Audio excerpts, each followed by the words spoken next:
Great.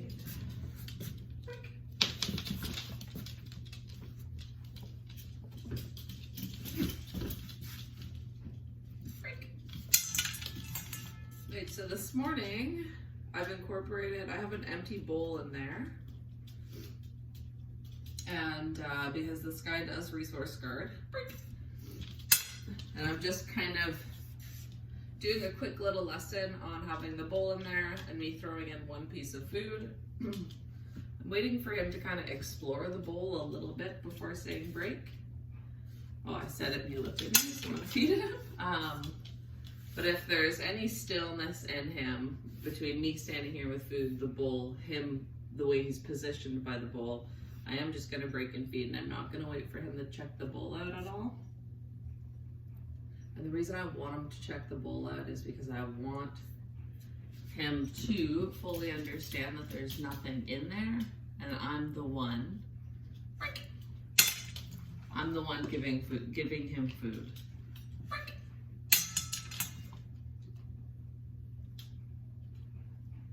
So in a way, he's kind of asking permission.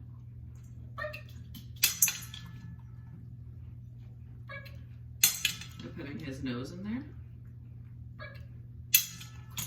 Could I have some food, please? Maybe a little bit more accent. Could I have some food, please, sir? I don't know, I picture him being British.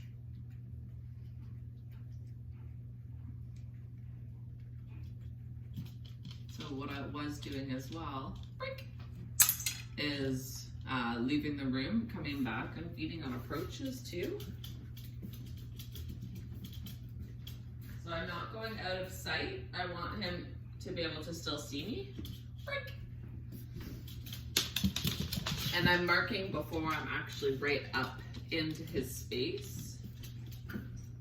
So again, he can still see me as I walk up. I'm gonna mark before I'm up in his space.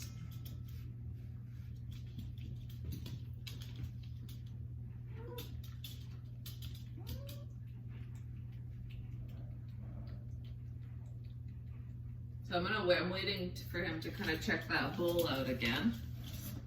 Just again, as a little bit of an asking permission. I'm the one who puts the food that you want into that bowl. I'm not trying to take it. I'm not being confrontational about it. I'm not competing for it, but it's because of me that you're getting it. So I might just do a break and feed there because Katana is coming up the hallway.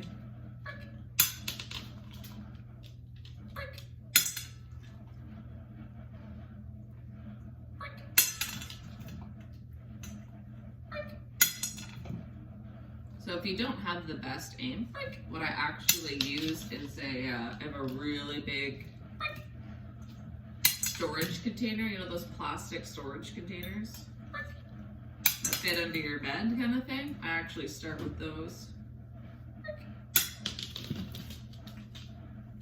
for dogs who resource guard the bowl. This is kind of my protocol, but just altered a little bit just to add in a session specific for what's going to help this guy out because he's only here for 30 days.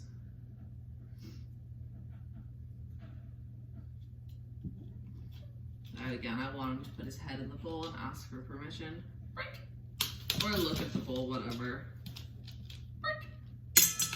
I haven't even had a coffee yet this morning, so my explanations probably aren't the greatest. So for this exercise, I'm not in his bubble for this, just because I'm adding in a bowl. I'm adding in a variable that I know he has a history of guarding. So when I'm adding in that variable, I'm just gonna take that step back, not only for my safety, but also because I don't wanna set him up. I don't want him to fail. So by having his little work zone, it's his safe space. By having that in place, I'm able to just ease into it, right? I mean, just based on how he's doing, I probably could step in And if I had to work on stepping in, I'd probably just step in and leave. So what I would do is, as my foot's coming in, I can kind of do a quick one here. And then step back out. Just like that. So as my foot's coming in,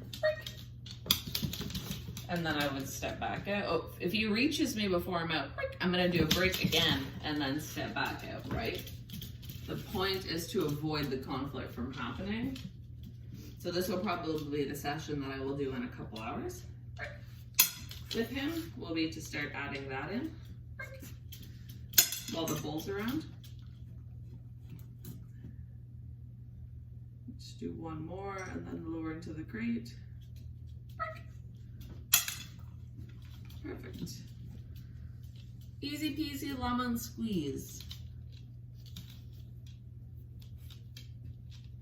So he's still really weird about going into that crate.